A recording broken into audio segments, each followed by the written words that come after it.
Hello दोस्तों, welcome back to my channel knowledgeable brain. और आज हम इस वीडियो में डिस्कस करने वाले हैं स्टीफन स्पेंडर के लाइफ और करियर के बारे में। दोस्तों, मैंने पहले भी स्टीफन स्पेंडर के वर्क जैसे कि the landscape near and drum और द एक्सप्रेस को अपने चैनल पर अपलोड किया है।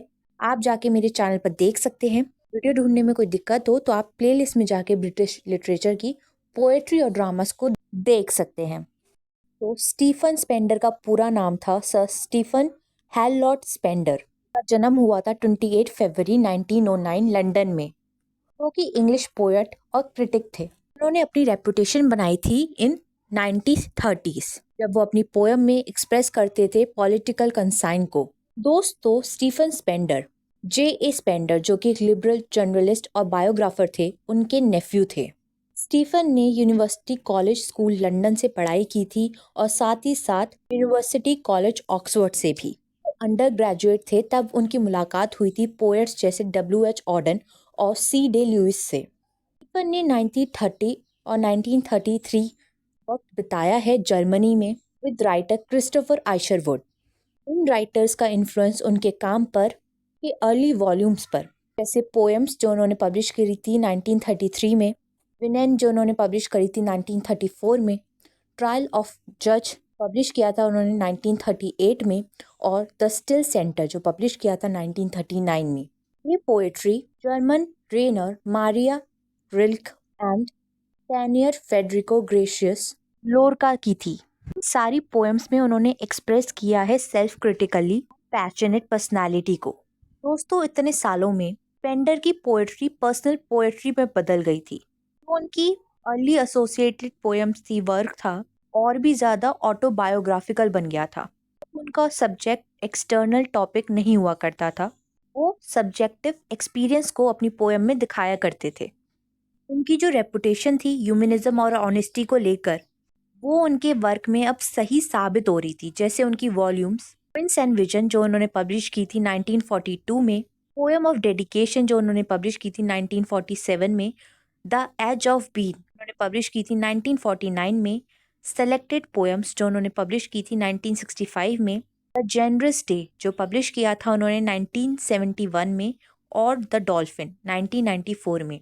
सब में उनकी रेपुटेशन जो थी ह्यूमनिज्म और ऑनेस्टी को लेकर, उन्होंने इस चीज़ को प्रूव कर दिया था अपने वर्क के थ्रू।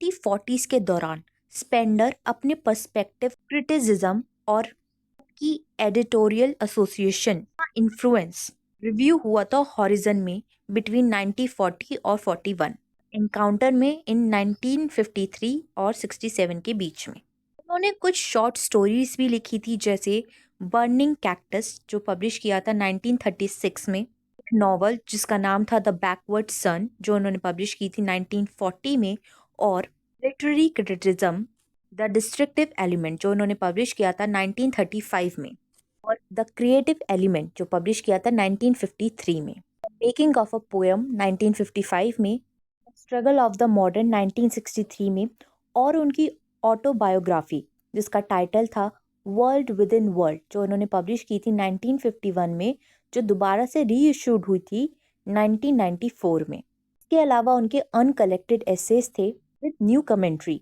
का टाइटल था द 30s एंड आफ्टर जो उन्होंने पब्लिश किया था 1978 में। दोस्तों, वर्ल्ड वॉर सेकेंड के दौरान स्पेंडर मेंबर बने थे नेशनल फायर सर्विस के, और उन्होंने सर्व किया था 1941 से 1944 तक। वॉर के बाद उन्होंने कई विजिट करी थी USA में, जहाँ पे वो टीचिंग और लेक्चरिंग किया करते थे यूनिवर्सिटीज में। 1965 में वो पहले नॉन अमेरिकन बने थे तो as a poetry consultant library of Congress में, जो अब poet laureate consultant in poetry है, उसमें उन्होंने पोजीशन होल्ड की थी फॉर 1 ईयर। 1970 में उन्हें अपॉइंट किया गया था as a professor English at University College London. तो 1983 में स्पेंडर नाइटेड हुए थे, उन्हें सम्मान मिला था। 1994 और 1995 में स्पेंडर ने डेविड लेविएट जो एक नॉवेलिस्ट थे उन पर इल्ज़ाम लगाया कि उन्होंने अपनी नॉवल में स्पेंडर की ऑटोबायोग्राफी का कोई मटेरियल बोरो किया है अपनी नॉवल के लिए, जिसका नाम था while England sleep. Ultimately David को अपना काम रिवाइज करना पड़ा था लेकिन ये जो कंट्रोवर्सी थी ये इतनी ज़्यादा पॉपुलर हो गई थी कि ये लंदन और न्यूयॉर्क के जनरल में शामिल हो चुकी थी। उसके बाद स्टीफन स्पेंडर की डेथ हो गई थी 16 जुलाई 1995 इन लंदन, जब वो 86 ईयर्स के थे। दोस्तों आई होप आपको स्टीफन स्पेंडर के लाइफ और करियर के बारे में समझ में आ गया होगा, ये वीडियो समझ में आ गई होगी। और वीडियोस देखने के लिए हमारे चैनल को लाइक करें, शेयर करें और सब्सक्राइब करना ना भूलें। Thank you for watching this video.